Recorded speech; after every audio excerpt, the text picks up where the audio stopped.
అశ్వత్థ వృక్షం మూలతో బ్రహ్మరూపాయ మధ్యతో విష్ణురూపిణే అగ్రత శివరూపాయ వృక్షరాజాయతే నమః. అశ్వత్థ వృక్షం త్రిమూర్తి స్వరూపం. అంతేకాకుండా అశ్వత్థ వృక్షం సర్వదేవతా స్వరూపం. ఈ వృక్షమును ఒక్క శనివారము మాత్రమే ముట్టుకోవచ్చును.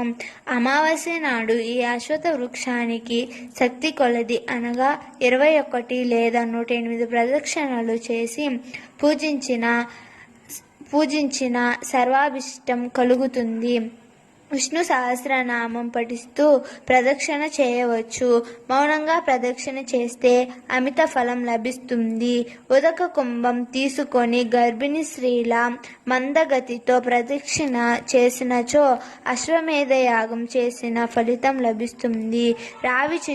రావి చెట్టును పూజించుట వలన కలుగు ఫలితములు. అశ్వత్థ వృక్షంలో సర్వదేవతలు ఉంటారు. దాని మహత్యం గురించి బ్రహ్మాండ పురాణములో నారదుడు వివరించెను. అశ్వత్థమే నారాయణ స్వరూపము. ఆ వృక్షం యొక్క మూలము బ్రహ్మ, మధ్య భాగమే విష్ణువు, చివరి భాగము శివుడు. కనుక దానిని పూజిస్తే త్రిమూర్తులను పూజించినట్లే. ఈ త్రిమూర్తులు దక్షిణ, పశ్చిమ, ఉత్తర దిక్కులలోని కొమ్మలలో ఉంటారు.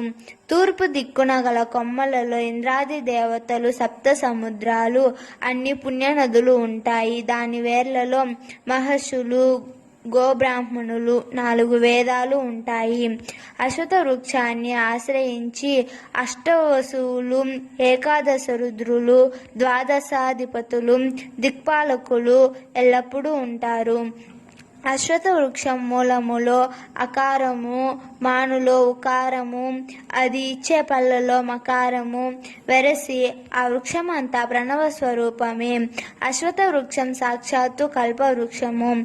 ప్రదక్షిణ మరియు పూజించు విధానము.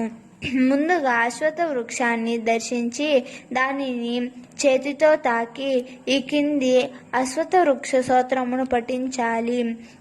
అశ్వత్థ వృక్ష స్తోత్రం.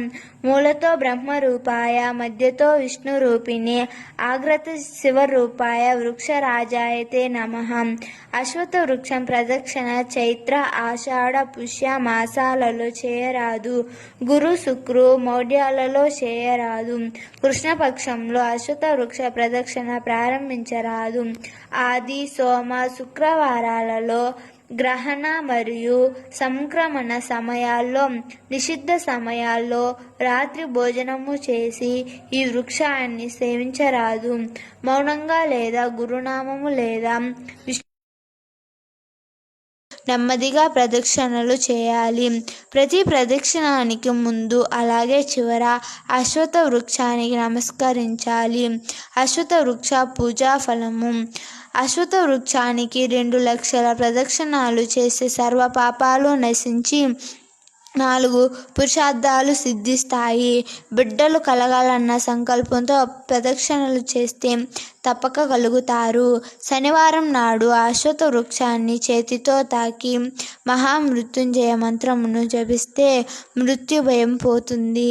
అలాగే శనివారం నాడు అశ్వత్థ వృక్షాన్ని చేతితో తాకి ఈ కింది శనైశ్చర స్తోత్రమును పఠించిన శని దోషం తొలగిపోతుంది. అశ్వత్థ వృక్షం కింది చెప్పవలసిన శనైశ్చర స్తోత్రం. కోణస్థో పింగళో బభ్రు కృష్ణ రౌద్రం తకో యమః. సౌరి శనైశ్చరో మంధ పిప్పల దేవ సంస్తుతి. గురువారం అమావాస్య కలిసి వచ్చిన రోజు అశ్వత్థ వృక్షం క్రింద వేద విప్రునికి భోజనము పెడితే 1,000,000 మంది బ్రాహ్మణులకు సమారాధన చేసిన ఫలితం ఉంటుంది. గురువారం అమావాస్య కలిసి వచ్చిన రోజున అశ్వత్థ వృక్షం నీడలో స్నానమాచరించాలి. మహాపాపాలు తొలగును. అశ్వత్థ వృక్షం కింద చదివిన గాయత్రి మంత్రం జపం 4 వేదాలు చదివిన ఫలితాన్ని ఇస్తుంది. అశ్వత్థ వృక్షాన్ని స్థాపిస్తే 42 తరాల వారికి స్వర్గం లభిస్తుంది. సమస్త లోక సుఖినో భవంతు.